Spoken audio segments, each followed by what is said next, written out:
Factors affecting conductance जी, ये अपन ने लिखा था। प्राइमरीली जब भी आपको फैक्टर्स ऑफ जी पढ़ने हैं तो वो आयनिक इक्विलिब्रियम के फैक्टर्स अफेक्टिंग अल्फा हैं एक तरह से। जब जब आप किसी फैक्टर से अल्फा बढ़ा सकते हैं, नंबर ऑफ आयंस इंक्रीजिंग का इफेक्ट आपको जी पे इंक्रीज में दिखता है। ओनली इफ अगर नंबर ऑफ आयंस और नहीं बढ़ सकते, अल्फा टचिंग 1 आ रहा है, तो फिर हम स्पीड ऑफ आयंस या मोबिलिटी पे बात करते हैं। फाइनल 2 फैक्टर्स में हमने टेम्परेचर और डाइल्यूशन का एक्सप्लेनेशन दिया था। टेम्परेचर का इफेक्ट के डिसोसिएशन से कनेक्टेड है। आयनिक में आप देखेंगे वहां लिखा है हमने, आयनाइजेशन एक एंडोथर्मिक प्रोसेस है, तो वहां इक्विलिब्रियम कांस्टेंट बढ़ेगा टेम्परेचर बढ़ने पे, अल्फा इंक्रीज होगा जिससे कंडक्टेंस विल इंक्रीज। वाइल उसी फॉर्मूले का अल्फा रूट के बाई सी का सी, वो डाइल्यूशन से अफेक्टेड होगा, सी विल डिक्रीज, अल्फा बढ़ जाएगा। अल्टीमेटली हमने दोनों फैक्टर्स में लिखा था कि एंड रिजल्ट दोनों बार सेम है, जी बढ़ना है विद राइज इन टेम्परेचर भी, ऑन डाइल्यूशन भी, बट स्लाइड रीजनिंग में अंतर है। स्ट्रॉन्ग वालों के लिए अल्फा बढ़ने वाली रीजनिंग नहीं चलेगी और आप मोबिलिटी ऑफ आयंस वाली बात कहेंगे। तो मैंने 2 जगह टेम्परेचर में तो सीधे स्पीड ऑफ आयंस बढ़ जाता है, इसको रीजन बोला है। डाइल्यूशन वाले समय पे हमने एक वर्ड लिखे थे, इंटर आयनिक अट्रैक्शंस डिक्रीज, तो वो वाली चीज को क्लैरिटी अपने को रखनी है। जो भी सॉल्वेंट का डाइलेक्ट्रिक कांस्टेंट है, वो मात्रा जितनी ज्यादा आप सॉल्वेंट की बढ़ाते जाएंगे उतना आपको वीकर अट्रैक्शन बिटवीन आयंस दिखने लगेगा। तो अगर A plus B minus ions है, वो एक दूसरे से सॉल्वेंट में जाने के बाद भी स्लाइटली अफेक्टेड रहते हैं, वो फ्री चार्ज पार्टिकल की तरह उस सॉल्वेंट में मूव नहीं कर सकते। प्लस वाला माइनस से, माइनस वाला प्लस से कुछ ना कुछ अफेक्टेड चल रहा होता है।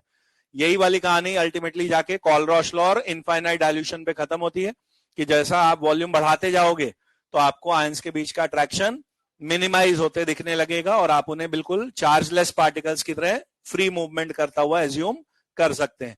तो that leads to more mobility of ions, जिससे हमने जी बढ़ जाता है का रीजन दिया था। लास्ट में एक नोट लिख दीजिए जो मैंने वर्बली बताया भी था कि अगर मैं आपसे सिर्फ ये पूछूं कंडक्टेंस किसकी ज्यादा है, तो आप बोलेंगे जी ऑफ स्ट्रॉन्ग ज्यादा है जी ऑफ वीक से। लेकिन अगर मैंने आपसे चेंज या राइज इन कंडक्टेंस पूछा बिकॉज ऑफ टेम्परेचर राइज या डाइल्यूशन, तो वीक में ज्यादा शार्प इंक्रीज है बिकॉज ऑफ अल्फा ज्यादा तेजी से बढ़ सकता है। मोबिलिटी में आप उतना शार्प इंक्रीज कभी नहीं ला सकते। तो नोट डाल के लिख दीजिए आखिरी में ये चीज, rise in conductance, rise in conductance due to temperature rise और dilution, rise in conductance due to temperature rise or dilution, rise in conductance due to temperature rise or dilution is higher for weak electrolytes,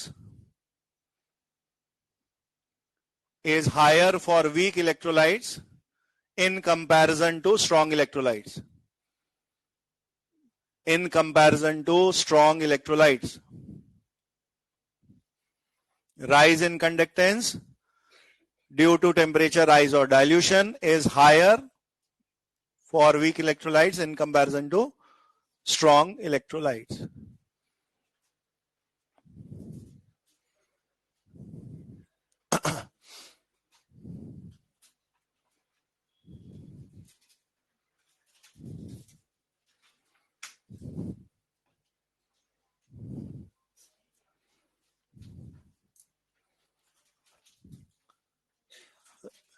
ये एक result हम पहले से जानते हैं, हमने छोटे छोटे जो नोट्स लिखे थे उसमें लिखा था कि 3 नामों में कंडक्टिविटी वर्ड आता है और लैम्डा एम और लैम्डा इक्विवेलेंट अलग तरीके से वेरी करते हैं विद डाइल्यूशन, कप्पा अलग तरीके से वेरी करता है।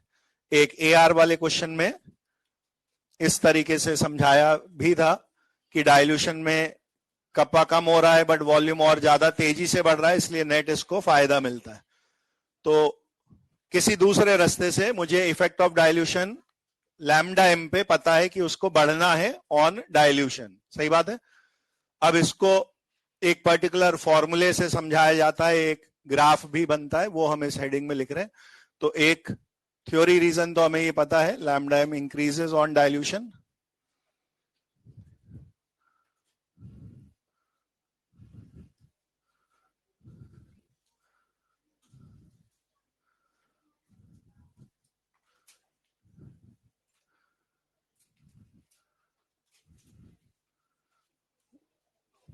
और इस तरीके की एक इक्वेशन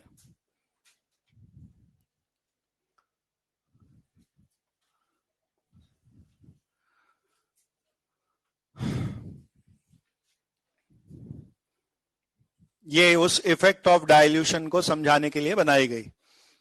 लैम्डा एम इस इक्वेशन में दो बार है, एक लैम्डा एम सी नाम से लेफ्ट साइड पे, lambda M naught right side पे भी उसी का एक दूसरा version, minus capital A in root सी।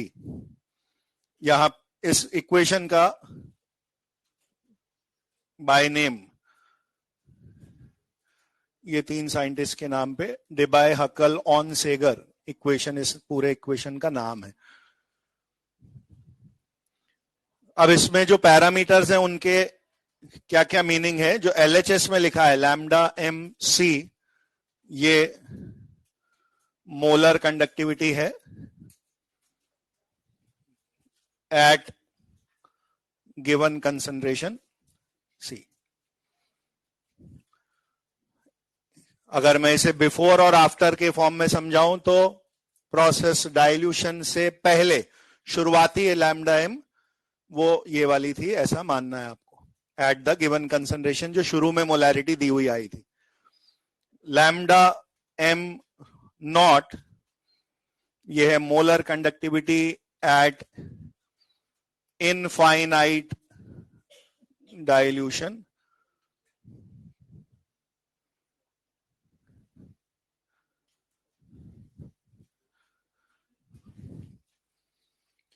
तो इसको लैम्डा एम नॉट के सेंस में लिखा गया। वो नॉट को आप जीरो टाइप इमेजिन कर सकते हैं कि क्योंकि मैं वेरी हाई डाइल्यूशन जब कर रहा हूं तो V टेंड्स टू इन्फिनिटी का मतलब C tends to zero type है।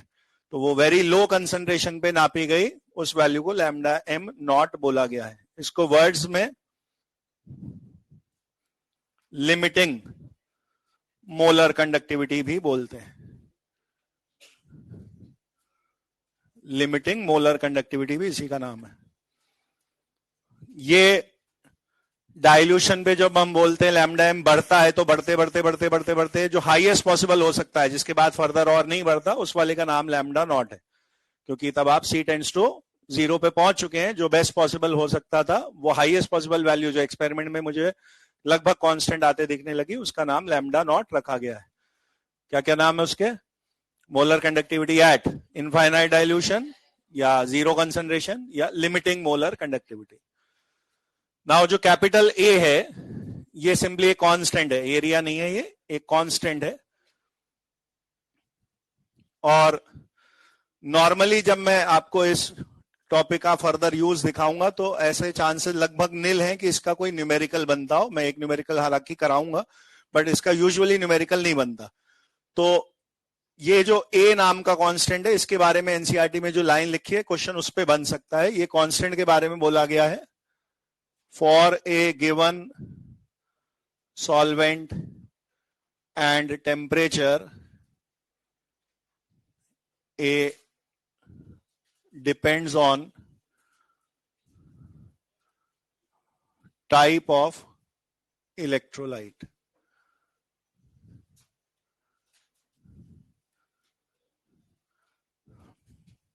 जब आप एक कंपाउंड का ए दूसरे कंपाउंड से कंपेयर करो तो आपको ये मान के चलना है कि दोनों सेम सॉल्वेंट में चल रहे थे, दोनों सेम टेम्परेचर पे चल रहे थे। तो उन कंपाउंड्स के नाम में ऐसा क्या है जिससे उनका ए सेम रहा होगा या ए अलग रहा होगा, इसका थ्योरी क्वेश्चन में पूछ सकता हूं। तो यहां टाइप वर्ड का मतलब है charge of positive and negative ion.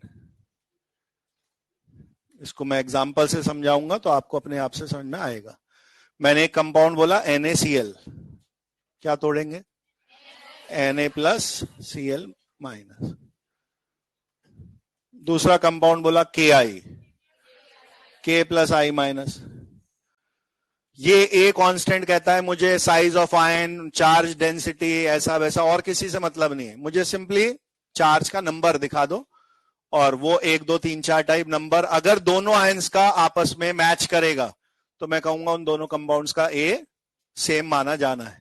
तो ये +1+1 सिमिलर दिख रहे हैं, -1 सिमिलर दिख रहे हैं। इसको बोलने का तरीका ऐसा होता है बोथ आर 1 1 टाइप। 1 से मेरा मतलब है चार्ज वाले, दोनों के कैटायन 1 चार्ज वाले ही थे, एनायन भी 1 चार्ज वाले थे, तो इनका ए थ्योरेटिकली सेम बोला जाता। अब मैंने आपको एक और एग्जांपल दिया कॉल्ड ZnS। मैं ये समझाना चाह रहा हूं कि इस समय पे इस ए में क्या देखना है वो स्लाइटली डिफरेंट है जैसा KSP में देखते थे। अगर ये सब स्पैरिंगली सॉल्युबल होते तो इसका अगर 1:1 रेशियो में टूटना है तो S स्क्वायर इसका भी बनता, इसका भी S स्क्वायर बनता, इवन इसका भी S स्क्वायर ही बनता। लेकिन ये वाला कांस्टेंट स्टोइकोमेट्रिक कोफिशिएंट की नहीं बात कर रहा, ये उन आयंस के सर पे चार्ज क्या है उसकी बात कर रहा है। तो ये देगा तो नंबर ऑफ आयन में तो एक और एक ही दे रहा है, पर मुझे उस एक एक से मतलब नहीं है, ये किस चार्ज के दे रहा है उससे मतलब है। और क्योंकि ये 2:2 वाला हुआ तो इसका ए डिफरेंट होगा अबव वाले से, उन दोनों का आपस में सिमिलर होता क्योंकि वो 1n1 पे दोनों मैच कर रहे थे। ये स्टोइकोमेट्री में भले उनके सिमिलर हो पर चार्ज ऑफ आयंस अलग है, तो आप इसे एक अलग टाइप का इलेक्ट्रोलाइट बोलते और इसके ए कांस्टेंट की वैल्यू उनसे अलग होगी ऐसा बोलते। तो there is no numerical use for constant A. और आपसे अगर मैक्सिमम कुछ पूछा जा सकता है ए के बारे में तो ये बात है, किनका ये एक जैसा होगा, किनका ये अलग अलग होगा। अगर दो कंपाउंड के प्लस एंड माइनस आयंस दोनों सिमिलर चार्ज के दिखें तो उनका ए कांस्टेंट सेम बोल देना है। अगर किसी भी एक के चार्ज में कुछ मिसमैच है तो उनका ए अलग अलग होगा ऐसा बोल देना है। फाइनल आपके पास a इंटू रूट सी में जो c है वो c कंसंट्रेशन ऑफ सॉल्यूशन है। अब इसमें बहुत इजीली आप समझा सकते हैं कि डाइल्यूशन पे वो रिजल्ट जो मुझे पहले से याद है, लैम्डा एम बढ़ता है, मैथमेटिकली इस फॉर्मूले से मैं कैसे दिखाऊं। अगर मैंने कहा डाइल्यूशन हो रहा है तो वॉल्यूम बढ़ने पे कंसंट्रेशन कम होता है ऐसा हम बोलते हैं। तो अगर ये कंसंट्रेशन कम हो रही है तो ये पूरे का पूरा टर्म कम ही हो रहा है, ए फिक्स चल ही रहा है, रूट सी की वैल्यू कम होती जाएगी। तो सी कम होने पर रूट सी भी कम होना है, ए रूट सी भी कम ही होना है। लेकिन ये टर्म जो ए रूट सी कम हो रहा है ये उस इक्वेशन में माइनस के बाद लिखा है। अब आप इमेजिन करिए यहां समथिंग -5 था और अब समथिंग -2 ही आने लगा, तो कम चीज घटाने पे तो आंसर और बड़ा ही आएगा ना। तो आप फाइनली लैम्डा एम बढ़ता है ऐसा बोल पाएंगे। मोलर कंडक्टिविटी विल इंक्रीज, ये इससे दिख रहा है। ये एक फिक्स वैल्यू है लैम्डा एम नॉट, जैसा मैंने कहा ये मैक्सिमम पॉसिबल है। सपोज इसको 100 आना था, ये बेस्ट पॉसिबल आंसर है जब पूरी तरह से आप इनफाइनाइट डाइल्यूशन पे पहुंच जाओगे, आपको 100 दिखना था तो बिफोर डाइल्यूशन स्टार्टेड वैल्यू छोटी रही होगी। तो मान लीजिए ये 30 पे चालू हुआ तो 30 का आंसर कैसे आ रहा था, 100 - 70 करके। 30 वाला आंसर कैसे आ रहा था, 100 - 70 करके। अब जैसे जैसे डाइल्यूशन करते जाएंगे इस नंबर का कुछ नहीं बिगड़ना, 100 100 100 वहीं चल रहा है, माइनस ये कांस्टेंट वहीं चल रहा है, लेकिन इसकी जिससे मल्टीप्लाई हुई वो कम होता गया। तो 100 - 70 की बजाय 100 - 60 हुआ तो ये वाला बढ़ के 40 आने लगा। 100 - 50 हुआ, ये वाला बढ़ के 50 आने लगा। कभी ना कभी क्या होने लगेगा, जैसे जैसे आप इनफाइनाइट डाइल्यूशन अप्रोच करोगे तो ये वाला 100 minus some constant into nearly 0 पे आने लगे और ए रूट सी नेग्लिजिबल जाने लगेगा, टेंड्स टू 0 खत्म होने लगेगा। और उस समय आपकी ये वैल्यू शुरू में कितनी भी छोटी से चालू हुई थी, ये नियरली इक्वल टू उस लिमिटिंग वैल्यू 100 के क्लोज टू आना चालू हो जाएगी। इसीलिए उसको आपने फाइनल या मैक्सिमम पॉसिबल वैल्यू बोला है।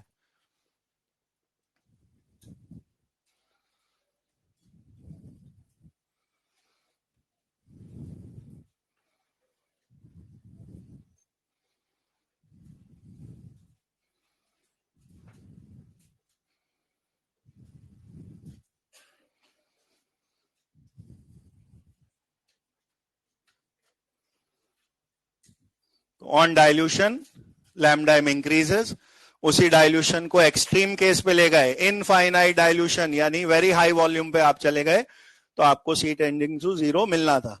उससे ए रूट सी वो पूरे टर्म को ही आप टेंड्स टू 0 नेग्लिजिबल बोल के हटा देते और आपकी इक्वेशन का LHS वाला लैम्डा एम सी फिर लैम्डा एम नॉट अपनी हाईएस्ट पॉसिबल वैल्यू के इक्वल टू गिना जाने लगेगा। तो अदर देन दिस डिस्कशन, इस फॉर्मूले का दूसरा यूज है ग्राफ बनवाने का।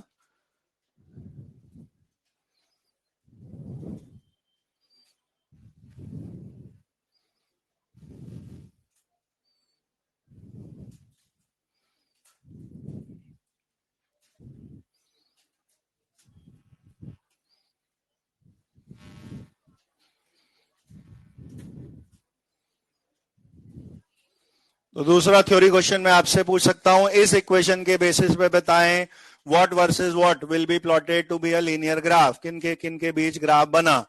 तो अपने को बोलना है लैम्डा एम एट सी कंसंट्रेशन और वर्सेस इसमें जो चीज बदलनी है वो रूट सी पार्ट है, तो वाई एंड एक्स ये चीजें हैं। तो आप लैम्डा एम एट सी कंसंट्रेशन का प्लॉट रूट सी के साथ एक स्ट्रेट लाइन आता है ऐसा बोलते हैं, जिसके लिए मैं आपसे स्लोप भी पूछ सकता हूं और इंटरसेप्ट भी पूछ सकता हूं। अगर मैं इस बाद वाले पोर्शन को m इंटू एक्स बोल रहा हूं जिसका x एक्सेस रूट सी है, तो जो कुछ बच गया वही m है, तो माइनस a ये नेगेटिव स्लोप मेरे लिए है और लैम्डा नॉट वो आपका इंटरसेप्ट है।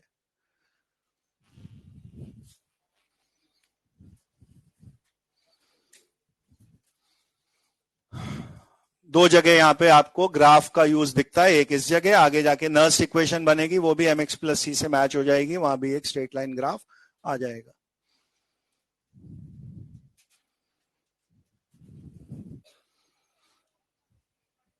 तो छोटे छोटे ये सब क्वेश्चंस यहां पूछे जा सकते हैं, किन के बीच ग्राफ स्ट्रेट लाइन है, तो लैम्डा एम वर्सेस रूट सी ये स्ट्रेट लाइन है। What is the slope intercept वो पूछ सकते हैं, तो माइनस ए नेगेटिव स्लोप की और intercept root lambda M naught ये आपका इंटरसेप्ट। अब ये दिखने में कैसा बनता है वो बना रहा हूं मैं इसी के बाजू में।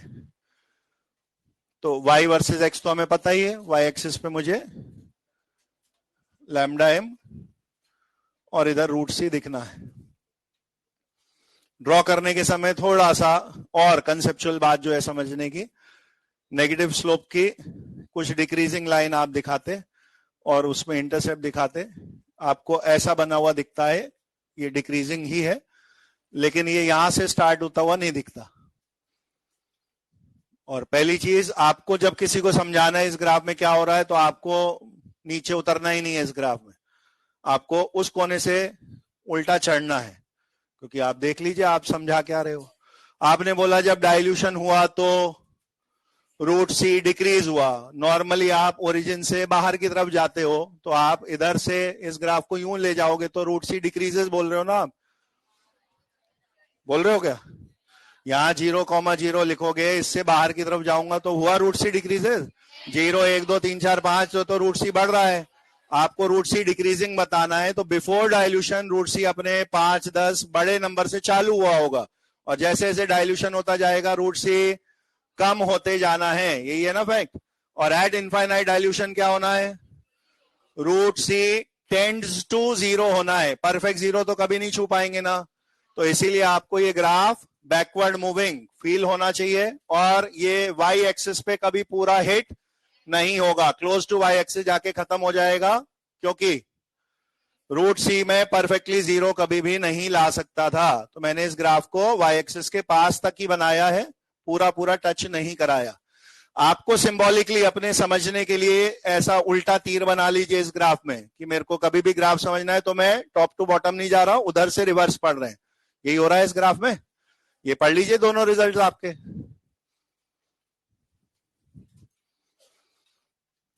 अगर आप इस ग्राफ को ऊपर से नीचे समझाओगे तो आप यही बोलोगे वाई एक्सिस की चीज कम हो रही है, कम कहां हो रही थी, आपको तो बढ़ानी थी ना वो। तो लैम्डा एम मुझे इंक्रीजिंग दिखे, रूट सी मुझे डिक्रीजिंग दिखे, उसके लिए मुझे बाहर से अंदर की तरफ इस ग्राफ को समझाना है। इस वाले पॉइंट पे क्या बोलूंगा, रूट सी की वैल्यू ज्यादा है, उस समय लैम्डा एम कम है। अब जैसे जैसे डाइल्यूशन होता जाएगा रूट सी कम होता जाएगा और धीरे धीरे धीरे धीरे धीरे धीरे लैम्डा एम बढ़ता जाएगा। तो सर स्लोप में इधर से उधर पढ़ने में तो नेगेटिव आ ही रहा है, मुझे समझने के लिए मैंने बोला उल्टा चलो। दूसरी चीज समझानी है, y बराबर एम एक्स प्लस सी में c कौन सी एक्सिस का इंटरसेप्ट है? y एक्सिस पे दिखने वाला। तो सर जब अपन यहाँ टक्कर मारेंगे ही नहीं तो फिर इंटरसेप्ट आएगा कैसे? तो टक्कर मारेंगे तभी तो y एक्सिस का इंटरसेप्ट दिखेगा। अब आपके पास ये सुविधा है कि ये जो चीज बनी है ये एक स्ट्रेट लाइन बनी है, और स्ट्रेट लाइन में एडवांटेज होती है कि उसकी स्लोप कांस्टेंट रहती है। तो जहां तक आप बना पाए वहां तक तो बनाइए, उसके बाद क्या करना है, स्केल रखना है और डॉट डॉट डॉट डॉट खींच देना है, जिसका इंग्लिश में वर्ड होता है extrapolation. What does extrapolation mean? पुराने डेटा से फ्यूचर की ट्रैकिंग करना, कि अगर यही सब ऐसे ही चलता रहा तो आगे एक्स्ट्रापोलेशन ऑफ डेटा से हम कहां पहुंचेंगे। करते हैं ऐसा, बहुत सारी चीजों में कराया जाता है, बायो में बहुत सारे डेटा इस तरीके से समझाए जाते हैं, CO2 एमिशंस, पॉपुलेशन, सारी चीजें हैं कि अगर ये सब इसी ग्रोथ पे चलता रहा तो सी लेवल इतने सेंटीमीटर राइज हो जाएगा, अर्थ का टेम्परेचर इतने डिग्री से बढ़ जाएगा। तो आपने कांस्टेंट अगर वेरिएशन देखा तो आप क्या कर सकते हो, इसको एक्स्ट्रापोलेट कर सकते हो। तो लास्ट के कुछ portion co dot dot dot type बना के छोड़ देना है, और वो डॉट डॉट डॉट जहां भी जाके टकराएंगे, कौन है वो आपके इंटरसेप्ट वाला नाम है लैम्डा नॉट।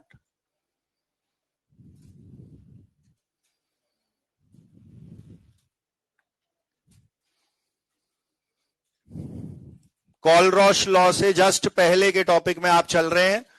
आपको अभी मैं ये लिखवाने वाला हूं कि ये फॉर्मूला डिबाय हकल ऑनसेकर इक्वेशन नाम का जो बना, ये केवल स्ट्रॉन्ग इलेक्ट्रोलाइट्स के लिए बनाया गया था।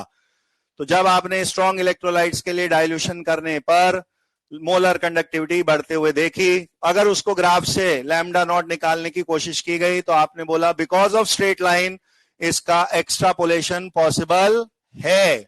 एक्स्ट्रापोलेशन पॉसिबल है क्योंकि स्ट्रेट लाइन एक कांस्टेंट यूनिफॉर्म स्लोप की है, जहां तक नहीं भी ड्रॉ हो रही आगे का फ्यूचर प्रेडिक्शन करना पॉसिबल है। जब मैं यही कहानी वीक के लिए बोलूंगा तो फॉर्मूला वीक के लिए नहीं बनाया गया था। डिबाय हकल ने कहा भैया हमें नहीं पता, कॉमन सेंस से समझ लो वीक में क्या हुआ होगा।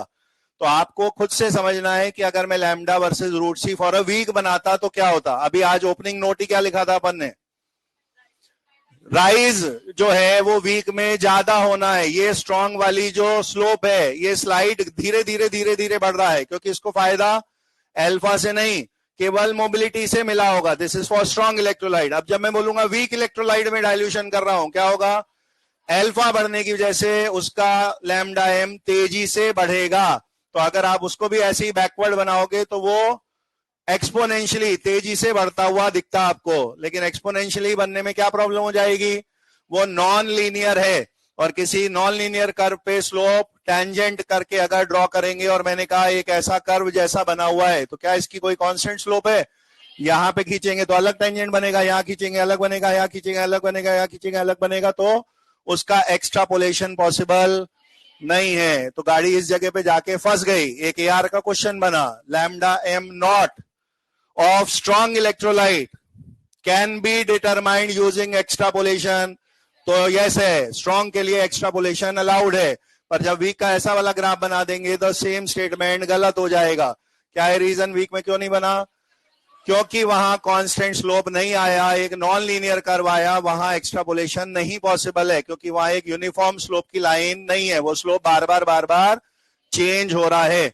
और इस चीज के तोड़ के तौर पे ही देन कॉलरॉश लॉ बनाया गया था। जब आप कॉलरॉश लॉ पढ़ते हैं, एप्लीकेशन नंबर 1 यही पढ़ाई जाती है, to solve lambda naught of weak electrolytes. उसने वो काम करवा दिया जो ग्राफ से नहीं हो पाया था। हरिवासन में बैक टू आईएएस फॉर्मूले पे, जहां अपन ने सबसे पहली बार डिबाय हकल ऑनसेकर इक्वेशन लिखा है, उस बॉक्स में उसके ब्रैकेट में लिखिए only applicable on strong electrolytes. जहां पहली बार वो फॉर्मूला लिखा है अपन ने, डिबाय हकल ऑनसेकर जहां नाम आए हैं उसके ब्रैकेट में लिख दीजिए only applicable on strong electrolytes, only applicable on strong electrolytes. ये बात वहीं पे लिख दी है हमने, only valid on strong electrolytes. अब ये ग्राफ बना लेने के बाद यहां का एक्सप्लेनेशन वापस से आगे कंटिन्यू कर रहे हैं। लिखिएगा, due to constant slope of, due to constant slope of above graph, due to constant slope of above graph, due to constant slope of above graph, comma, ये सिंबल बनाइए, lambda m naught, due to constant slope of above graph, comma, lambda m naught of strong electrolytes, of strong electrolytes can be determined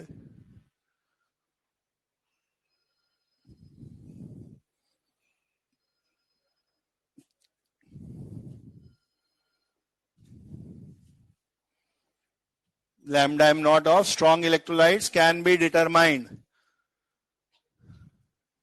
ये language है, can be determined by extrapolating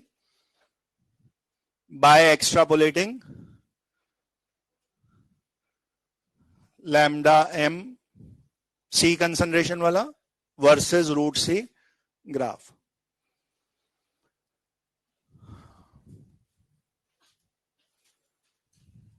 clear हुई language क्या है?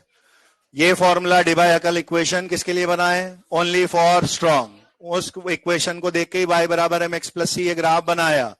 अब बोला क्योंकि इस graph में स्ट्रेट लाइन बनी है तो due to constant slope of above graph strong electrolytes का कौन सी चीज? इंटरसेप्ट वाला लैम्डा एम नॉट ढूंढा जा सकता है, can be determined by extrapolating lambda versus root C graph. इस ग्राफ को जहां तक आप बना पाए पहले वहां तक बना लो और उसके बाद स्केल लेके डॉट डॉट डॉट डॉट उसको प्रोजेक्ट कर दो आगे तक, उसी को एक्सट्रापोलेशन बोलते हैं। ये एक्सट्रापोलेशन सही आंसर देगा, इसकी आपको श्योरिटी है। क्या बोलते हुए? कि जितना डेटा मेरे पास आया जिसको मैंने प्लॉट किया था उसकी कांस्टेंट स्लोप थी। तो एक्सट्रापोलेशन में दो बातें समझनी है आपको। एक, मान लीजिए मैंने पिछले 20 साल का डेटा किसी चीज का आपको दिया और पिछले 20 साल में किसी चीज में जो वेरिएशन आया है, मैं गारंटी ले रहा हूं अगले 20 साल में भी वो वैसे ही चलना है। तो क्या कर सकते हो आप 2030 में 35 में 40 में क्या होगा वो प्रेडिक्ट कर पाओगे। अगर मैं इस बात की श्योरिटी लूं कि ये जो 20 साल पिछले चला अगले 20 साल भी ऐसा ही चलना है, सही बात है। लेकिन कोई से भी आप जो लेवल्स पढ़ते हैं जैसे सी लेवल राइज या पॉल्यूशन, ग्रीन हाउस एमिशन, किसी का भी, तो उसमें क्या बोलते हैं? उसमें क्या बोलते हैं कि भाई अगर जितने डिग्री का अभी चल रहा है उसके हिसाब से ही चला तो मालदीव्स जो है वो 2035 में डूबेगा।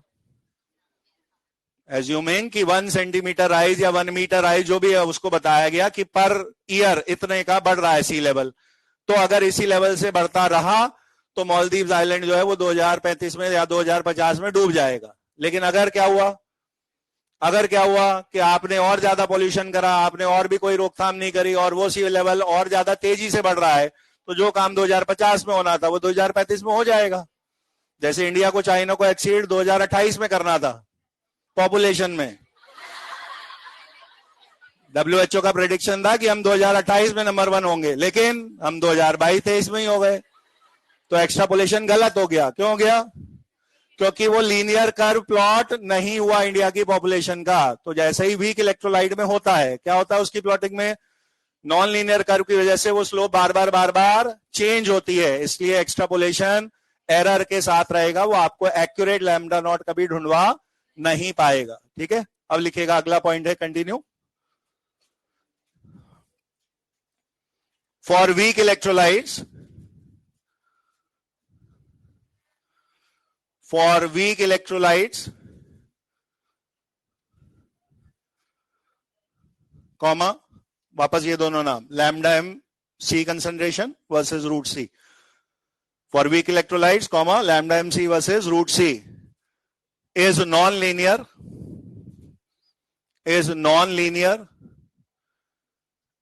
and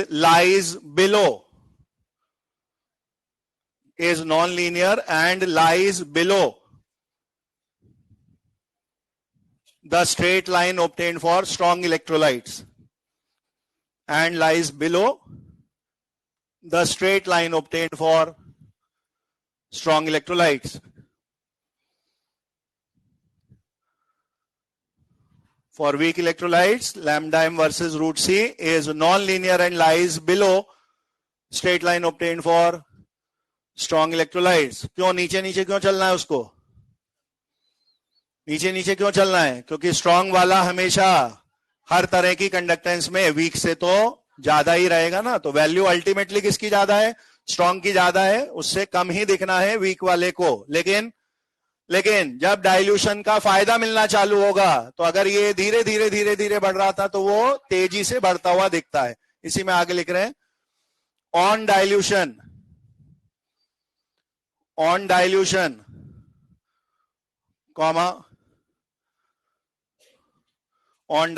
comma root c decreases, on dilution comma root c decreases and lambda m c concentration wala lambda m c increases sharply.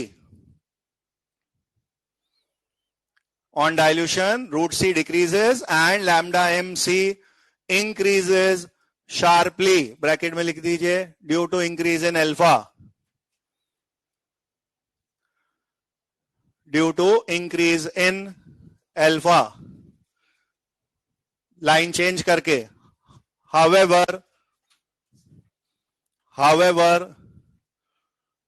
due to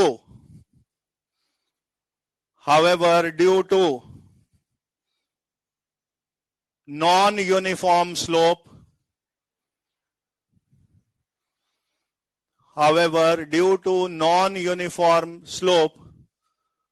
comma lambda m naught of weak electrolytes, however due to non-uniform slope comma lambda m naught of weak electrolytes cannot be determined by extrapolation. However, due to non-uniform slope, lambda m naught of weak electrolytes cannot be determined by extrapolation. आप चाहे तो अलग से वापस से graph बना सकते हैं या उस पिछले वाले में ही स्ट्रेट लाइन के नीचे वीक वाले की शक्ल कैसी दिखती है वहां डिफरेंट कलर से बना सकते हैं। वही लैम्डा वर्सेस रूट सी जो ये आपने स्ट्रॉन्ग वाले के लिए बनाया है, अब वीक वाले के लिए कैसा दिखाते। उससे नीचे नीचे चलना था और लेकिन पीछे आने पे जैसे जैसे रूट सी घटेगा उसको ज्यादा तेजी से बढ़ना है। तो शुरुआत में ऐसा समझ लीजिए आप कि एक बच्चा कमजोर और एक बच्चा होशियार था, तो माइनर 1 के समय उनके मार्क्स में 200 नंबर का अंतर था। माइनर 1 के समय उनके मार्क्स में 200 नंबर का अंतर था। अब साल भर कोचिंग करने के बाद साल के एंड में उनके मार्क्स का अंतर 100 रह गया, 50 रह गया। उसको कैसे समझाना है?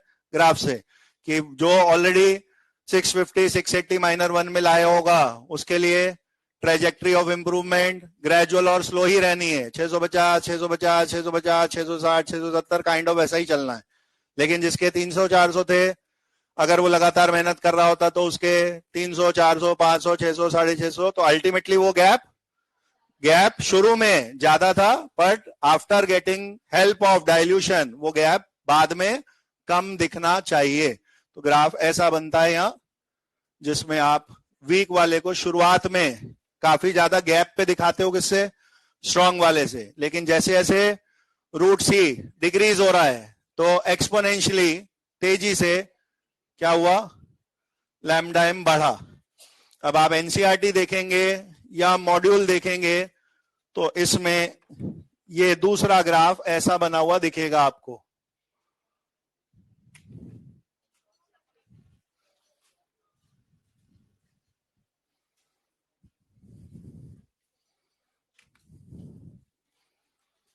मेरी कहानी यहां पे खत्म हो चुकी है कि ऑलवेज स्ट्रॉन्ग वाले से वीक वाले को कम रहना चाहिए था और रूट सी डिक्रीज होने पर उसको लीनियरली नहीं एक्सपोनेंशियली शूटअप होते दिखना था। लेकिन आखिरी में जाके कहानी उलझ जाती है कि सर ये क्या हुआ कि स्ट्रॉन्ग वाला यहां पे रह गया, तो ये बुक में या एनसीईआरटी में वीक वाले को ये कैसे शूटअप करा दिया, तो ये तो स्ट्रॉन्ग से भी पार निकल गया है। अगर मैं यहां शब्द लिखूंगा स्ट्रॉन्ग, यहां शब्द लिखूंगा वीक, मुझे इसको कभी भी पार एक्चुअली में ले जाना नहीं है। लेकिन एनसीईआरटी में और मॉड्यूल में यहां नाम लिखे हैं, और वो नाम में कुछ ऐसा है कि कभी ना कभी वीक वाला शूट अप करके आगे जा सकता है। ये नाम तो लिखा हुआ है KCl, और ये नाम लिखा हुआ है एसिटिक एसिड। ये नाम है KCl, ये नाम है एसिटिक एसिड। शुरुआत में KCl being a salt alpha 100% पे चालू हुआ, acidic acid weak acid alpha 2% 5% पे चालू हुआ, दोनों को डाइल्यूट किया। KCl का अल्फा 1 पे अटक जाएगा, alpha of acetic acid root K/C तेजी से बढ़ते बढ़ते कभी ना कभी अल्फा 1N1 पे आ गए। अब कहा आपने ABCD कई वेरिएबल लिखे थे, अल्फा में बराबरी के बाद क्या बोलते थे, तोड़ के देख लो। तो KCl ने बोला मैं तो उठ के K+Cl-2 दे रहा हूं। एसिडिक एसिड ने बोला मैं भी आप 2 ही दे रहा हूं, H+ एंड CH3COO-। आयंस की बराबरी हो चुकी है। फिर तीसरी कहानी क्या थी, अब आयंस की स्पीड पे बात आएगी, और अब एसिटिक एसिड बोलेगा मेरे पास H+ है, हुकुम का इक्का, मैं जीत गया। K+ वाले और H+ वाले में फाइनली क्या होने लगेगा, जाके H+ अपनी हाईएस्ट मोबिलिटी की वजह से क्रॉस कर सकता है। अगर आप H+OH- वाला कोई वीक कंपाउंड नहीं ले रहे, तो for a general weak electrolyte हमेशा कहां ही रहना है, आपको स्ट्रॉन्ग से नीचे नीचे ही रहना है। आपको उस लास्ट की शेप एक्सीड कर गई उसकी चिंता करनी भी नहीं है। आपकी कहानी यहां खत्म हो चुकी है कि वीक वाले में प्रॉब्लम क्या है जो स्ट्रॉन्ग में नहीं थी। स्ट्रॉन्ग में क्या एडवांटेज है, हम टेंड्स टू 0 जाके जहां रुक गए उसके आगे की कहानी एक्स्ट्रापोलेशन से करनी अलाउड है, क्योंकि स्ट्रेट लाइन एक कांस्टेंट स्लोप की चीज है। इस वाले में एक्स्ट्रापोलेशन को मना कर दिया गया, क्या बोल के, क्योंकि आप बार बार मुंडी घुमा रहे हो, यहां से यहां तक आने में आपकी स्लोप बहुत बार ऑलरेडी चेंज हो चुकी है। आगे आप कौन से ट्रैक पे चलोगे पता नहीं है। वी आर नॉट श्योर कि एक्स्ट्रापोलेशन जो होगा वो सही होगा या नहीं होगा। तो lambda naught of strong can be determined graphically, but lambda m naught of weak cannot be determined graphically. Reason क्या है, दोनों का क्लियर है। lambda m वर्सेस रूट सी लीनियर है फॉर स्ट्रॉन्ग, एक्स्ट्रापोलेशन अलाउड है। जहां नॉन लीनियर ग्राफ है for week, extrapolation allowed नहीं। ठीक है, उस चीज को लिखने की जरूरत नहीं है कि वो H+ ज्यादा हो गया एंड ऑल। आपको इन जनरल वीक वाले का ग्राफ स्ट्रॉन्ग से नीचे दिखाना है और नॉन लीनियर दिखाना है। ठीक है, लिख दिया सबने सब, आ जाइए क्वेश्चन पे।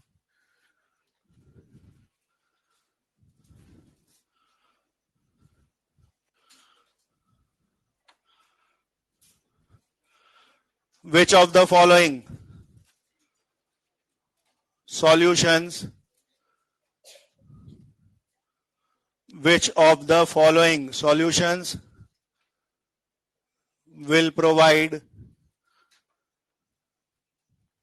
maximum conductance? Which of the following solutions will provide maximum conductance? अब मैं ये लैंग्वेज दोनों तीनों बार सेम ही बोलने वाला हूं, तो ये आपके क्वेश्चन की मेन लैंग्वेज है। इसके ABCD पार्ट है, हर बार क्वेश्चन यही है, इनमें से किसकी कंडक्टेंस मैक्सिमम है। Which solution will provide maximum conductance. Sub heading A में मेरे 4 ऑप्शंस ये हैं।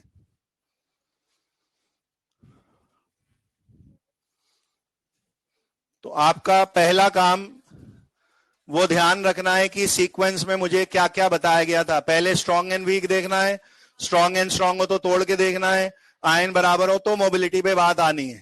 इनमें कुछ नाम वीक एंड स्ट्रॉन्ग पहले से अलग अलग आपको याद है।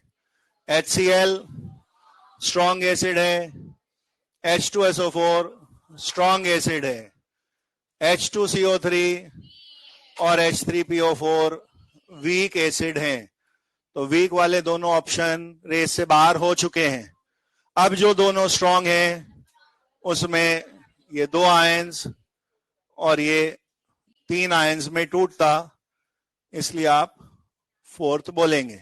बाय मिस्टेक आप ये लेवल मिस कर गए कि सर मैं तो स्ट्रॉन्ग वीक देखना भूल गया, तो आप इस क्वेश्चन का आंसर 3 दे के आ जाओगे कि सर मैंने तो सब तोड़ तोड़ के देख लिए, और ये 2 में टूटा, ये 3 में टूटा, ये तो 4 में टूट रहा है सर, ये अच्छा हुआ ना, ये 4 में टूटेगा, पर इसका अल्फा बहुत कम होने की वजह से कम ही टूटेगा। Overall number of ions alpha 100% वालों में ही ज्यादा आएंगे। तो ऐसा नहीं कि स्ट्रॉन्ग वीक देखा नहीं और पहले ही आयंस में तोड़ दिया, भले ही वो ट्राई बेसिक है और 4 आयंस देगा, बट उसका अल्फा बहुत कम होने की वजह से overall number of ion H2SO4 में ही आपको ज्यादा दिखते हैं। आई होप क्लियर है बात सबको।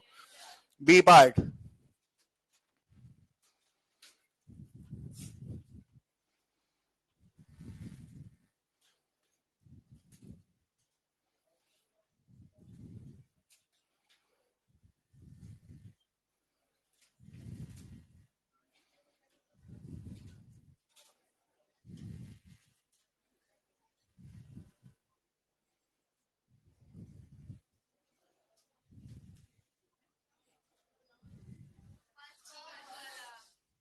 हर बार लॉजिक वही है अपना।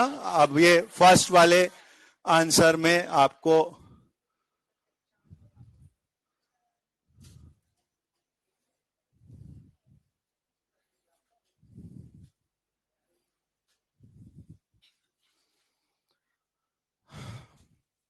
केवल ये अंतर हो सकता है कि वो लॉजिक किसी और आईओसी या कोऑर्डिनेशन कंपाउंड पे अप्लाई करवा दिया गया।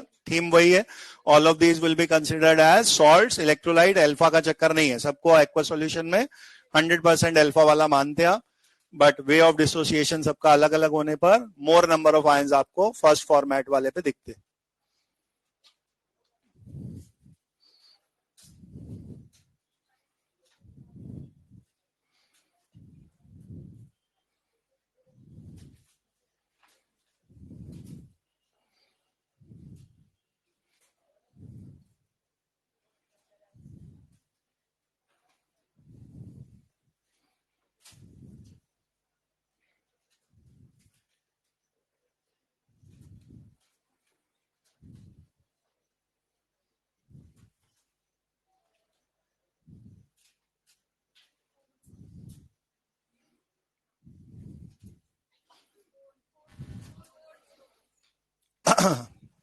स्टिल लॉजिक वही है, बट कंपाउंड्स किसी दूसरी जगह से उठा लिए गए हैं। अगर ये सभी एसिटिक एसिड्स हैं और CH3COOH में आप कोई कोई ग्रुप रिप्लेस कर रहे हो और वो क्लोरोफ्लोरो वाले ग्रुप हैं, तो उनके जीओसी वाले कंसेप्ट के हिसाब से आप के स्ट्रॉन्गर कौन है, H+ कौन आसानी से दे देगा, उसी से आयनाइजेशन की टेंडेंसी जज कर सकते हैं। तो मोर इलेक्ट्रॉन विड्रॉइंग ग्रुप्स वाला डाइफ्लोरोएस्टिक एसिड ये स्ट्रॉन्गेस्ट होता।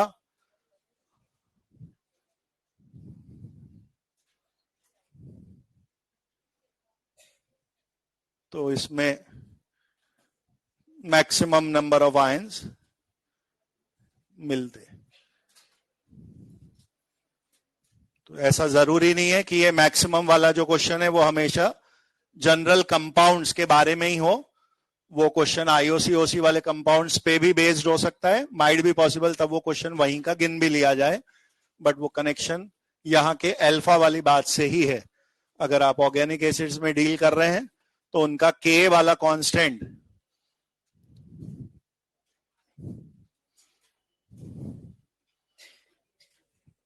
वो फोर्थ नंबर वाले का के ज्यादा आता।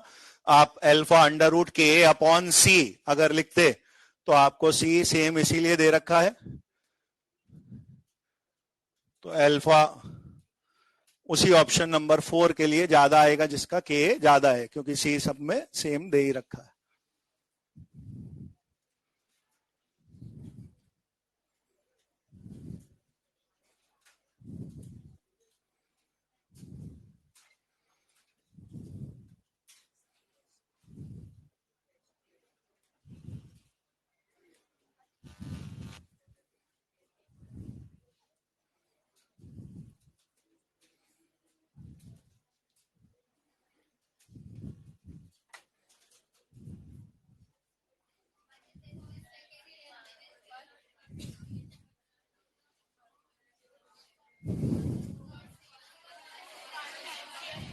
First is HCl, second is NaCl, third is acidic acid. जो चीज वीक है उसका नॉन लीनियर बनना है, स्ट्रॉन्ग वालों का लीनियर बनना है, और उन दोनों में H प्लस यहां डिसाइड करवा रहा है।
पॉसिबल न्यूमेरिकल अगर बन सकता है डिबाय-हकल इक्वेशन पे तो कुछ ऐसा ही बनेगा।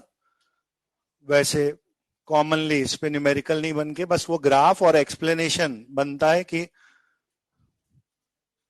क्यों डिबाय-हकल इक्वेशन से स्ट्रॉन्ग एंड वीक दोनों के लैम्डा नॉट नहीं आए, बस वो थ्योरी वाली बात मेन होती है। मैंने दो चीजें पूछी हैं, अगर आप इस फॉर्मूले में ये दोनों सेट ऑफ डेटा पुट कर दोगे, आप दो सेट ऑफ इक्वेशन से ये दोनों चीजें सॉल्व कर सकते हैं। डिबाय-हकल वाला फॉर्मूला लिखिए, उसमें 2 बार LHS में आपको लैम्डा एम सी पुट करने को मिल रहा है, दोनों बार के a रूट सी में जो c है उसकी वैल्यू दे रखी है, और दो सेट ऑफ इक्वेशंस को आपस में सॉल्व करके आपको एक बार a कांस्टेंट और एक बार लैम्डा नॉट दोनों मिल जाएंगे।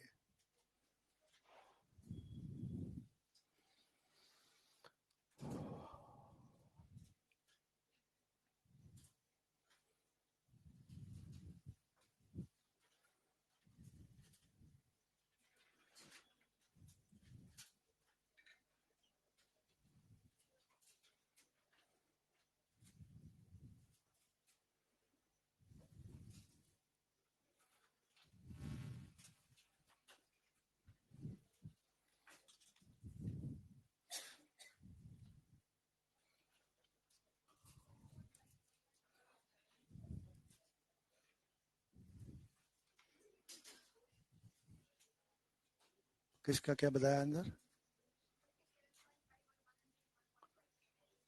57.5। ये क्या है देख लेते हैं। ये लैम्डा एम एक बार रखा 250, ये मिसिंग है, ए मिसिंग है, उस समय C1 है √1, दूसरी बार 270, लैम्डा नॉट मिसिंग है, a इंटू यहां डेसिमल हटा के लिख दे रहा हूं तो 25 10 पावर -2। ये दो इक्वेशन बन गई ना। अब ये a इंटू √1 तो बेसिकली a ही लिखा है, और ये वाला आएगा आपके पास 5 इंटू 10 पावर -1 या 0.5। तो ये इक्वेशन आपको दिखने में है लैम्डा नॉट माइनस a, और ये वाली दिखने में है लैम्डा नॉट माइनस 0.5 a। ये वैसा तो नहीं आएगा जो तुम बोल रहे थे पहले। तो ये दोनों सॉल्व करने पे a आ रहा है 40 और लैम्डा नॉट 290। ये सही।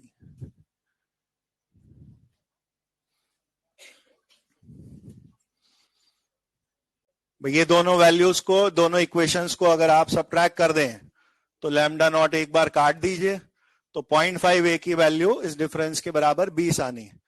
तो 0.5 a इज 20, तो a 40 आ जाएगा। वो किसी भी एक इक्वेशन में वापस रख दें a को, लैम्डा नॉट की वैल्यू 290 आ जाएगी।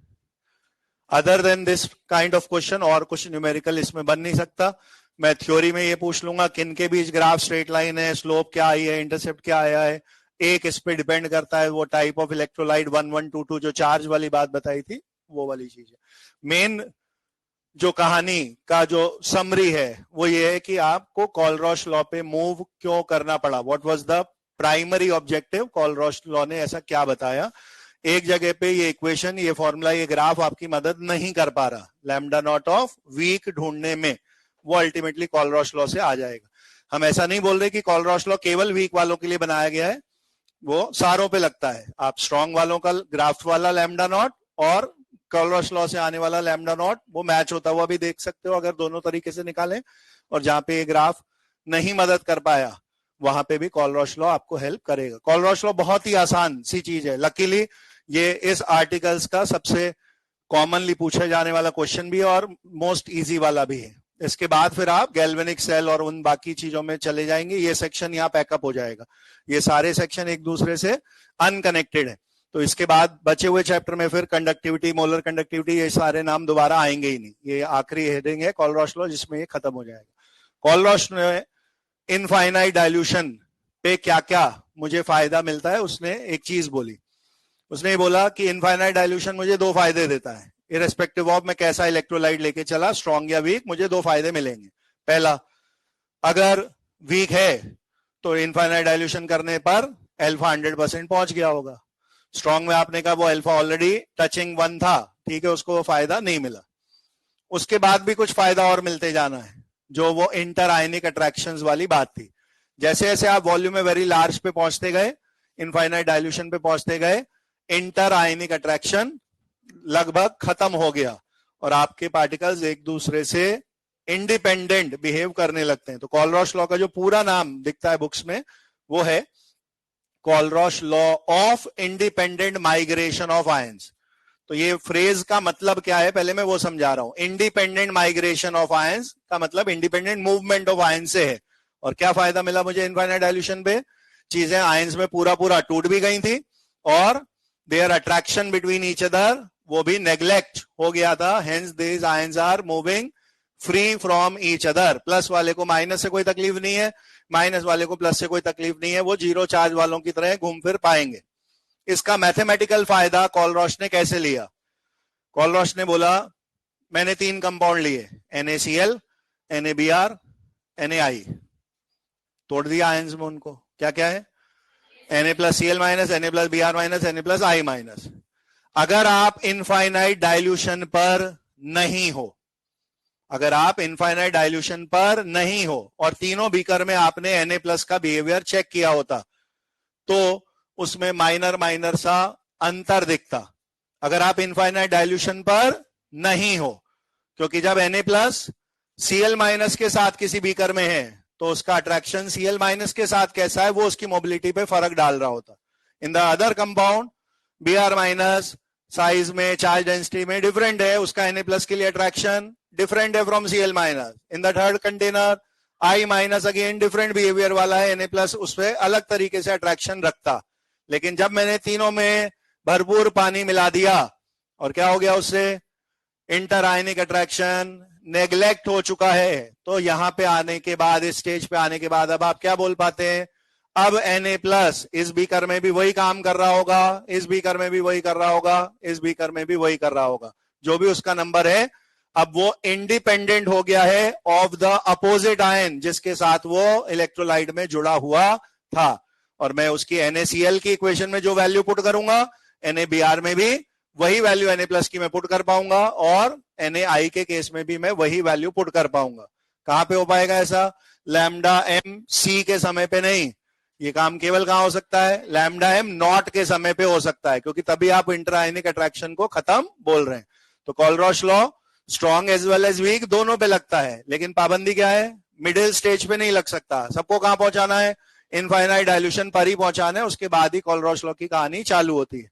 और आपकी मैथ्स बहुत सिंपल सीधी सी बनेगी कि हर कंपाउंड को बस आयंस में तोड़ते जाइए और दोनों आयंस की वैल्यूज का जोड़, सम ऑफ बोथ द वैल्यूज, उसे उस पूरे कंपाउंड का आंसर बोलेंगे। कॉलरॉश लॉ ने सिंपली ये बोला अगर AB कंपाउंड का लैम्डा ढूंढना है तो A+ का ढूंढ लीजिए, बी माइनस का ढूंढ लीजिए, ऐड कर दीजिए, वो ए बी का लैम्डा का आंसर होगा। तो मेरे से मोस्ट कॉमन क्वेश्चन कॉलरॉश लॉ में जो पूछा जाता है, उसमें थर्मो में हेस लॉ सिखाया था आपको एक, उसमें कुछ ऐसा करते थे कि कुछ इक्वेशन दी होती थी, एक नई इक्वेशन लानी होती थी, तो किसी को आप पलट लेते थे, किसी में इनटू टू कर लेते थे, वो सब होता था, लास्ट में उनको ऐड कर लेते थे। यहाँ पे एग्जैक्टली यही होना है। मैंने कहा एक कंपाउंड है ए बी, आपने कॉलरॉश लॉ के समय पे उसको तोड़ दिया। मैंने कहा एक और कंपाउंड है सी डी, उसको भी आपने आयंस में तोड़ दिया। मेरा जो क्वेश्चन है वो मुझसे ए डी का आंसर पूछ रहा है, तो मुझे ए प्लस और डी माइनस का पेयर बनाना है। वो ए प्लस जो किसी और कंपाउंड के साथ है, वो डी माइनस जो किसी और कंपाउंड के साथ है। आ रहा है थर्मो वाला फील? तो मैंने कहा अगर ये मुझे लाना है तो वो दोनों नाम जिन इक्वेशन में रहे हों उनको ऐड कर लीजिए, तो ए प्लस ऐड हो जाएगा, डी माइनस ऐड हो जाएगा। प्रॉब्लम क्या आई? प्रॉब्लम के नाम पे ये कुछ और भी फालतू ऐड हो गए। 100% श्योर एक तीसरे कंपाउंड का नाम सी बी ही लिखा आया होगा, जिसमें आपने सी प्लस बी माइनस ही तोड़े होंगे, और अब माइनस इस वाले को कर देंगे तो फालतू वाले कट गए। परमानेंट रटा हुआ काम है कॉलरॉश लॉ में। क्या करना है? 3 नंबर दिए आएंगे, 2 add 1 minus, 2 add 1 minus, 2 add 1 minus, यही होना है कॉलरॉश लॉ में। केवल क्या देखना है अपने को, कौन से 1 और 2 जुड़ के 3rd माइनस होना है, या 2 और 3 जुड़ के 1 माइनस होना है, होना यही है। अल्टीमेटली एक ग्रुप ऑफ कंपाउंड से आप एक नए कंपाउंड का आंसर निकाला करेंगे। पहले वो वाले आयंस ऐड कर लेंगे जो चाहिए, उनमें जो एक्स्ट्रा ऐड हो जाएगा वो minus of the 3rd compound से अपने आप हट जाया करेगा। हरी बात समझ में? ठीक है, तो ये आसान भी है और एज वेल एज सबसे पॉपुलर वैरायटी भी यही है। तो हेडिंग लिख रहे हैं नया कॉलरॉश law.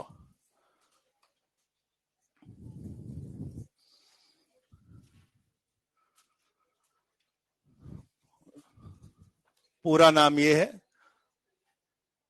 कॉलरॉश law of independent migration of ion.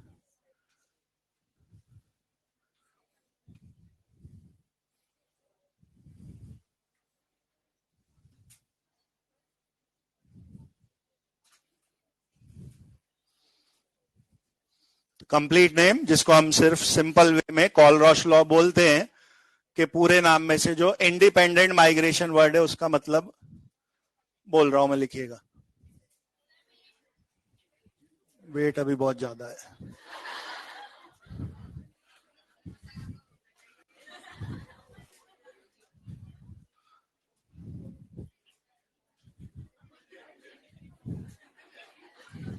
कौन मनूज बोला ये 100?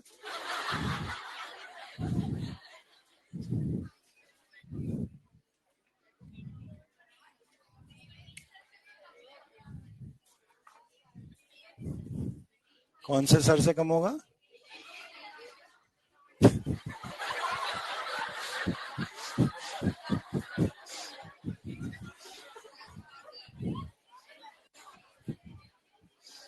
No comments.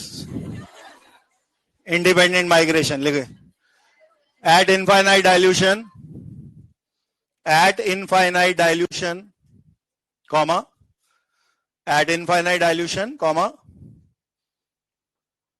all electrolytes at infinite dilution comma all electrolytes are completely ionized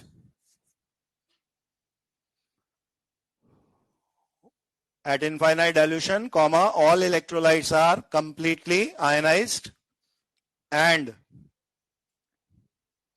interionic attraction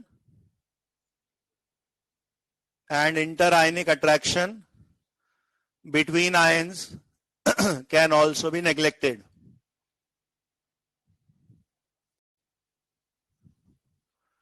At infinite dilution, all electrolytes are completely ionized and interionic attraction between ions can also be neglected.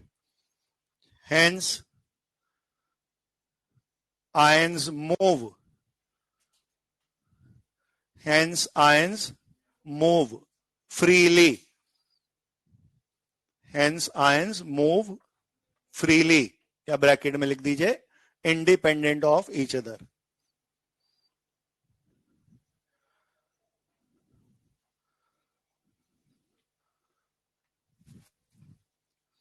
Independent migration word का मतलब बता रहे हैं कि plus को minus, minus को plus से मतलब ना रहे, ये इनफाइनाइट डाइल्यूशन पे आपकी थ्योरी काम करती है. एक, अगर वो पार्शियली आयनाइज रहा होगा तो हर चीज स्ट्रॉन्ग या वीक, फुल्ली आयनाइज अल्फा 100% पे पहुंच चुकी होगी, और वेरी लार्ज वॉल्यूम में डील करने पे उनके बीच के आयनिक अट्रैक्शन को भी आप इग्नोर या नेग्लेक्ट कर सकते हैं.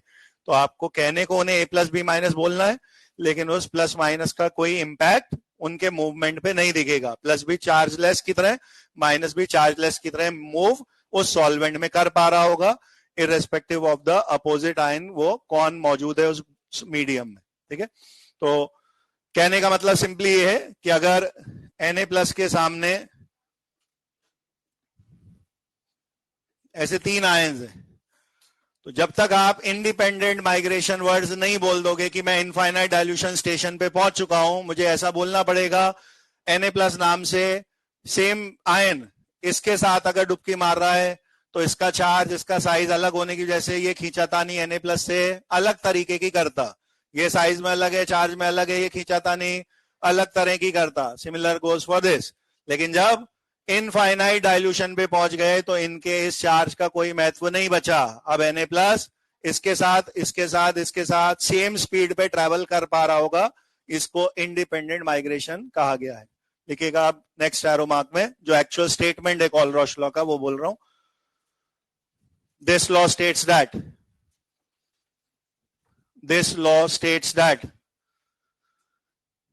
at infinite dilution, this law states that at infinite dilution,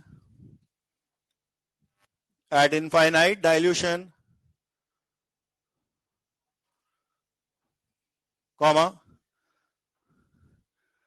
each ion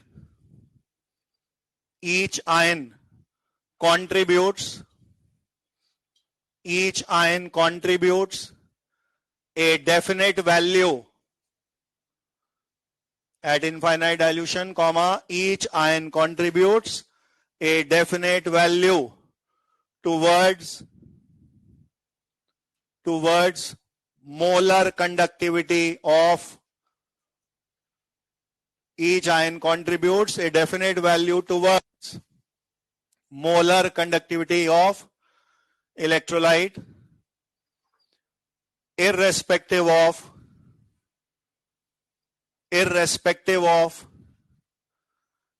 the opposite ion it is associated with. Irrespective of the opposite ion it is associated with.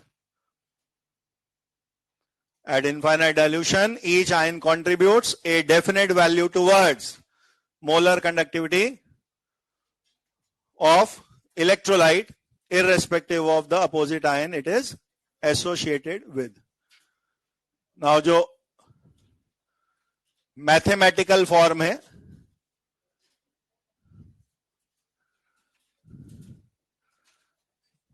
ये बहुत simple सीधा सा है.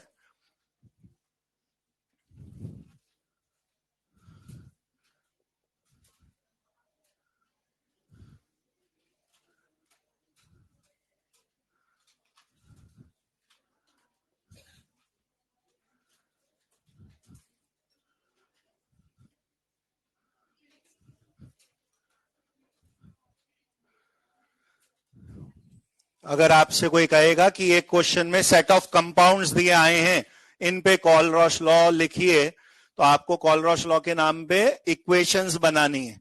कुछ भी नहीं करना, जो जो कंपाउंड दिया हो उसको आयंस में तोड़ते जाइए. कितने प्लस के निकले, कितने माइनस के निकले, ये देखते जाइए.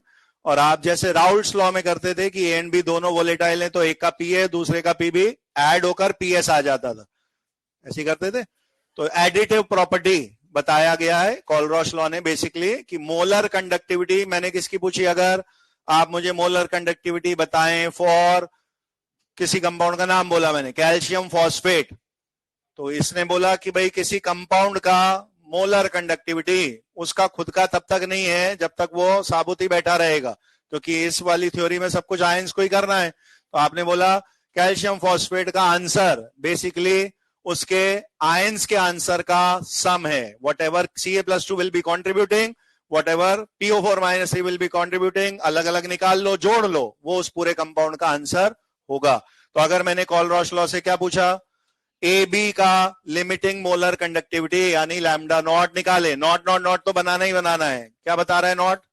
इनफाइनाइट डाइल्यूशन, क्योंकि कोलरॉश लॉ इनफाइनाइट डाइल्यूशन पे ही लगता है। लगता किस पे है?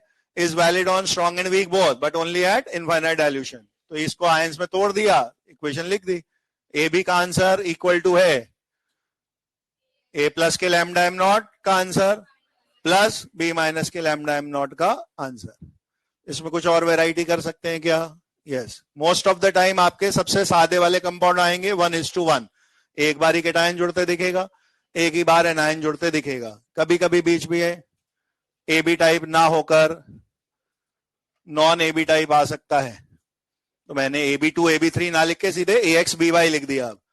बोलिए क्या क्या तोड़े इसका? एक्स आयंस जिनका चार्ज बी के नीचे लिखा होगा, वाई आयंस बी वाले जिनका चार्ज ए के नीचे लिखा होगा। आप कभी भी आयंस में किसी को तोड़े, एक क्रॉस चेकिंग बस मन में यही कर सकते हैं कि वहां टोटल पॉजिटिव नेगेटिव बराबर आ रहा हो, तो ये प्लस का और माइनस का चार्ज में इक्वल टू है। अब मुझे पहले वाले से एक नया काम और दिखेगा, क्या है वो? मोल कंसेप्ट है, इसके नाम में मोल वर्ड आ रहा था। मोल कंसेप्ट को हमेशा कोफिशिएंट से मतलब रहेगा ही रहेगा। और अब आपने इक्वेशन लिखी, इस कंपाउंड AX/BY का लैम्डा नॉट इक्वल टू है एक्स, ये मल्टीप्लाई होना है क्योंकि लैम्डा एम नॉट की डेफिनेशन क्या थी? कंडक्टिविटी या मोलर कंडक्टिविटी गिवन बाय 1 मोल। अब इसके बने ही एक्स मोल है तो एक्स टाइम मल्टीप्लाई हो जाएगा, एक्स टाइम्स ऑफ पहले वाले आयंस का, वाई टाइम्स ऑफ दूसरे वाले आयंस का। न्यूमेरिकल में मोस्टली आपको ये मल्टीप्लाई भी नहीं करना पड़ेगा क्योंकि ज्यादा बार आपको ए बी टाइप कंपाउंड्स ही दिए होते हैं।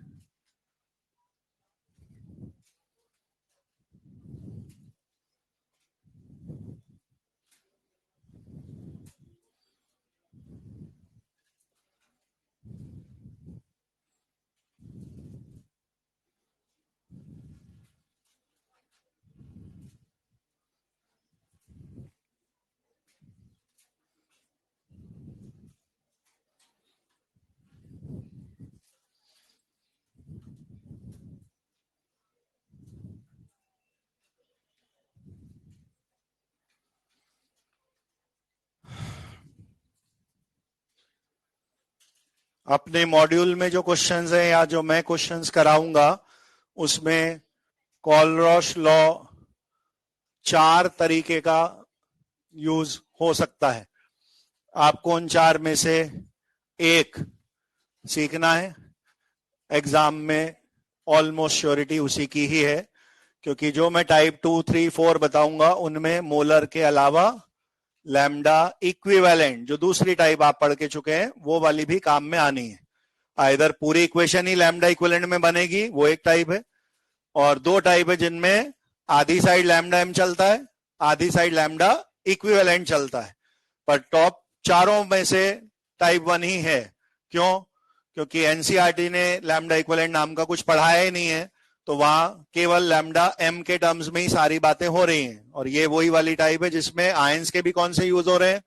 लैम्डा मोलर, और कंपाउंड का भी कौन सा निकल रहा है? लैम्डा मोलर ही निकल रहा है। तो ये टाइप 1 आपको दिमाग में बहुत अच्छे से रखनी है, इजी टू डू है।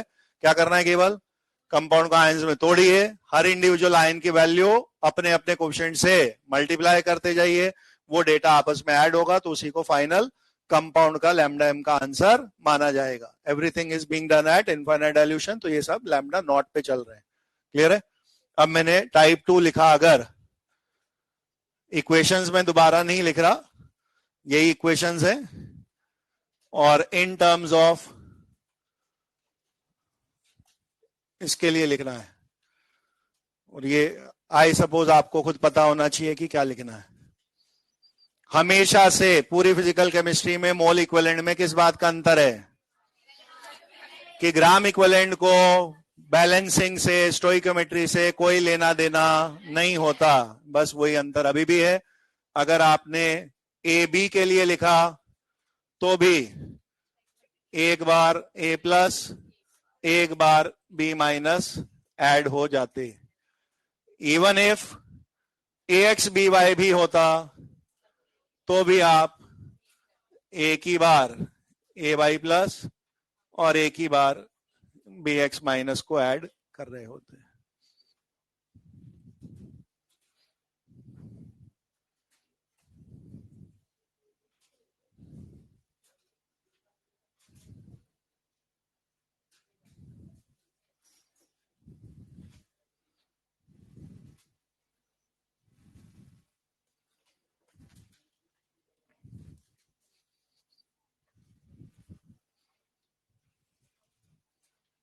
मिनिमम पॉसिबिलिटी में आप वो टाइप 1 ध्यान रखते हैं, बाकी प्रैक्टिकली स्पीकिंग आपको ये दो टाइप आराम से याद होते हैं। मोल और इक्विवेलेंट्स में यही अंतर है। 1 टाइम सीधे एडिंग ऑफ कैटायन एनायन की लैम्डा इक्विवेलेंट, उसको आप टाइप 2 वाला दिखा रहे हैं कोलरॉश लॉ। उसमें ए बी टाइप होने या नॉन ए बी टाइप होने का कोई अंतर नहीं है। एक बार ही कैटायन एनायन ऐड हुए, यहां भी एक बार ही ऐड हुए।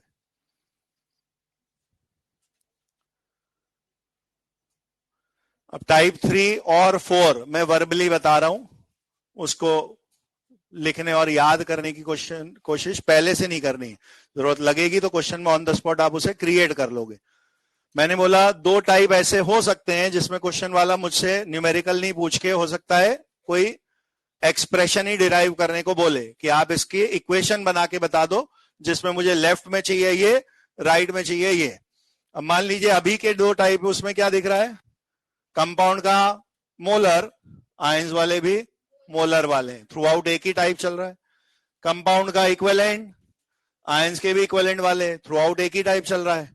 तो बाकी दो टाइप कैसे हैं, मिक्स एंड मैच वाले, कि आधी साइड EQ में चले, आधी साइड M में चले। तो उसको पहले से क्यों रटूं, पहले तो कोई एक टाइप वाली क्रिएट कर लूं, और मुझे M को EQ, EQ को M में बदलना आता है। किसके थ्रू, वैलेंसी फैक्टर के थ्रू। मेरे पास एक तीसरा फॉर्मूला, ये जो ऑलरेडी डिराइव्ड है, मुझे याद है कि molar conductivity equal to equivalent into valency factor होती है। तो क्या कर सकता हूं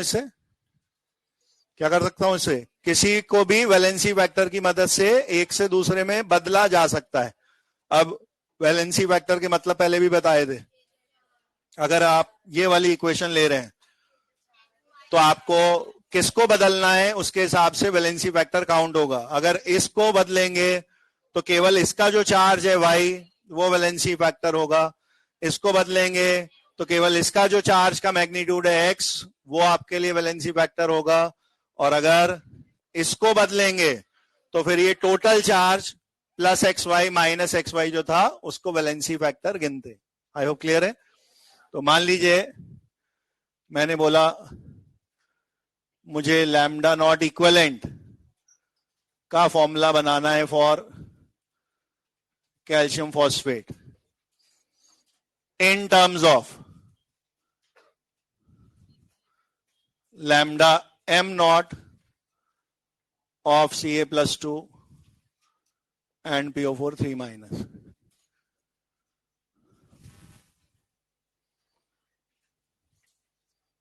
क्वेश्चन समझ में आ गया क्या है? मैं क्वेश्चन एग्जाम्पल के फॉर्म में दिखा रहा हूं। मैंने शुरू में बोला मुझे ये वाला लाओ, इसमें तो EQ वाला वर्जन है, जिसके टर्म्स में लाओ वो वाले मैं चाह रहा हूं मोलर वाले। तो आधा आधा मुझे दोनों साइड चाहिए, EQ भी चाहिए और M भी चाहिए। ठीक है, आप पहले मुझे बता दीजिए कैल्शियम फॉस्फेट कैसे टूटता है। तो Ca3PO4 twice is 3Ca plus 2 2PO4 minus 3। अब मेरे को सिर्फ टाइप 1 टाइप 2 ध्यान रखने, टाइप 3 4 नाम का कुछ नहीं होता, ऐसा मैंने दिमाग में बैठा रखा है। मुझे इनमें से कोई एक लिखना है, इनमें से मैं वो एक लिखूंगा जो मुझसे पूछा गया है। तो फाइंड EQ वाली पूछी है, तो EQ वाली तो इसमें आई थी ना, तो मैंने टाइप 2 लगाया, लिखवा दीजिए आप इक्वेशन। टाइप 2 कहता है कंपाउंड का EQ का आंसर एक एक बार केटायन एनायन जोड़ के आ जाता है, स्टोइकियोमेट्री का काम ही नहीं है। तो आपने लिखा लेफ्ट साइड में क्या बोलूं, लैम्डा नॉट इक्विवेलेंट पूरे कंपाउंड का इक्वल टू होगा एक बार लैम्डा नॉट कैल्शियम +2, 3 का काम नहीं है, कोई इंटू 3 नहीं होना, प्लस एक बार लैम्डा नॉट इक्विवेलेंट PO4 -3, ये हो गया।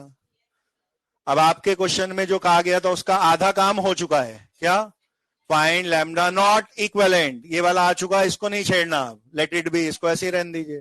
लेकिन इधर वाले आयंस के आपको लैम्डा m चाहिए, इनमें EQ की जगह मुझे m दिखना है।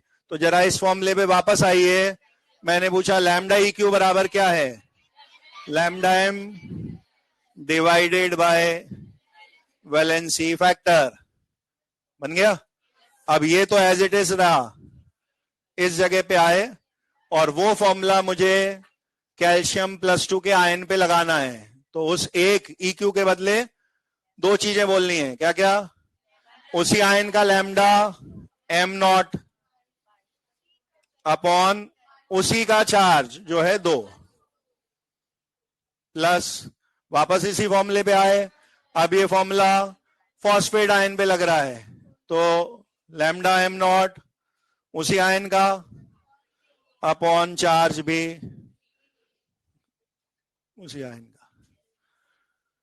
ये मैंने लिखाया नहीं, लेकिन यही टाइप 3 या 4 है। टाइप 3 वाले में क्या दिखेगा, एक साइड पे इक्विवेलेंट वाले, तो राइट में मोलर वाले हैं। टाइप 4 में उल्टा दिख जाता, उधर वाले में मोलर लिखा होता तो इधर इक्विवेलेंट वाले लिखे होते। लेकिन ये बाकी दोनों टाइप ऑप्शनल है, उसको हाथों हाथ आप इस फॉर्मूले से जब जरूरत पड़ेगी क्रिएट कर सकते हो। तो लैम्डा इक्विवेलेंट की जगह हमने सेम आयन का लैम्डा m और उसी आयन का चार्ज वैलेंसी फैक्टर डिवाइड करके लिख दिया। तो ये इक्वेशन ऑप्शन में अगर यही लिखे होते एक्सप्रेशंस ऑफ, तो आपको या तो अपॉन 2 अपॉन 3 करके पढ़ने में आ सकता है, या 1/2 मल्टीप्लाई बाय 1/3 मल्टीप्लाई बाय, ऐसा भी लिख सकता हूं। क्या लिख सकता हूं इसको, lambda naught equivalent of calcium phosphate is half multiply by lambda m0 calcium +2, तो 1/2 इंटू, या एक ही बात है ना, वैसे यहां plus 1/3 multiply by lambda m0 of phosphate. अब आप इमेजिन करिए कि अगर ये काम जो मैं राइट हैंड साइड पे कर चुका हूं, मैं यही वाला काम लेफ्ट साइड पे और करना चाहता हूं कि लेफ्ट वाले में भी कर दो आप तो ये काम। तो लेफ्ट वाले में आप ऊपर बोलते लैम्डा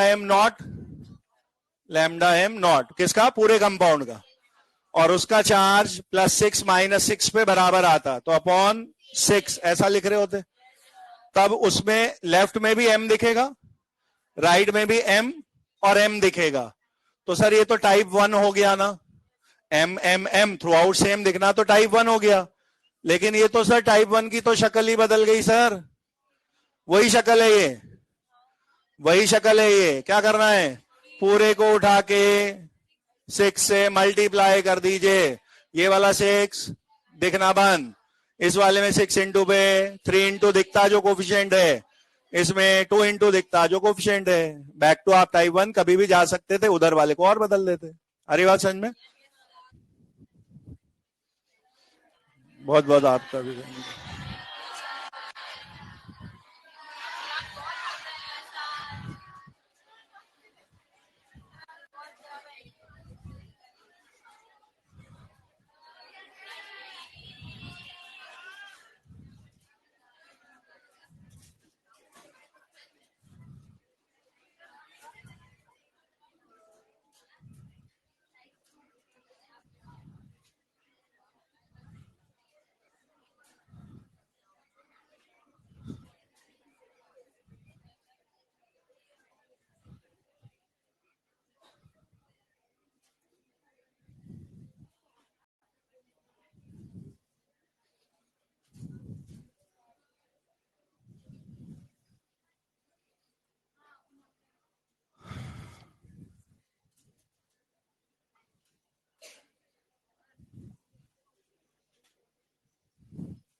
न्यू ईयर पार्टी की तैयारी हो गई? न्यू ईयर पार्टी की तुम कब से कह रहे हो सर पार्टी देंगे न्यू ईयर पे यार? मैं ऐसे मुकरो मत यार, तुमने कही थी यार पहले। तो मैंने टीचर्स डे पे मांगी थी, तुमने कहा था सर अभी पैसे इकट्ठे कर रहे हैं, न्यू ईयर तक दे देंगे। ऐसा हमें कुछ याद नहीं है, भूल चुके हैं। टीचर्स डे पे हुई थी पार्टी की बात की नहीं, बताओ। मैंने तो मांगी थी टीचर्स डे पे, तो हमने बुला के दी विक्ट्री सेलिब्रेशन में, फिर आए नहीं, तुम इतना खाना वेस्ट गया है वहां। घर घर में कोई बुलाना थोड़ी ना होता है, घर घर की घर में तो कभी भी आ जाओ, इसमें क्या है। इतने देश विदेश से व्यंजन बनवाए गए थे भैया, पता है तुम्हें? जो तुमने नाम पूरे ढंग से बोलने भी नहीं आते तुम्हें, वो वाले। लसगना मंगवाया था, लसगना।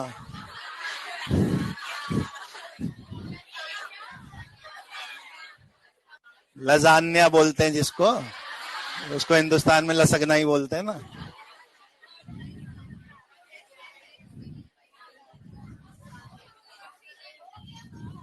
बोलो आंसर। H2CO3 कैसे कैसे टूट गया? कैसे कैसे टूट गया? 2H+ और CO3-2।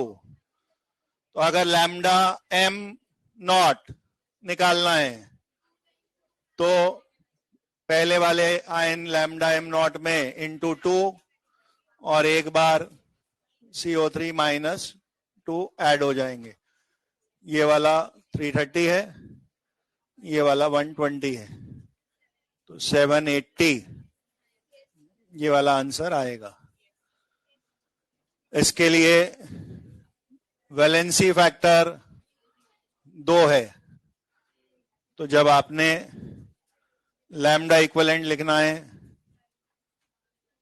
तो ये आंसर पिछले वाला पुट हो जाएगा यहां, और चार्ज 2 का डिवाइड।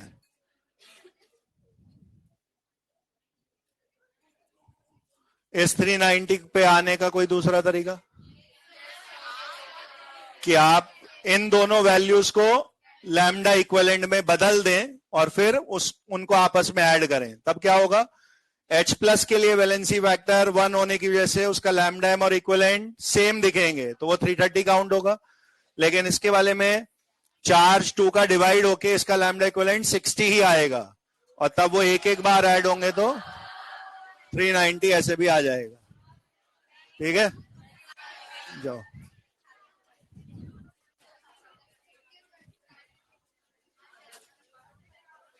मंडे वाली क्लास में रेडॉक्स का मॉड्यूल डिस्कशन है, वो लेके आना।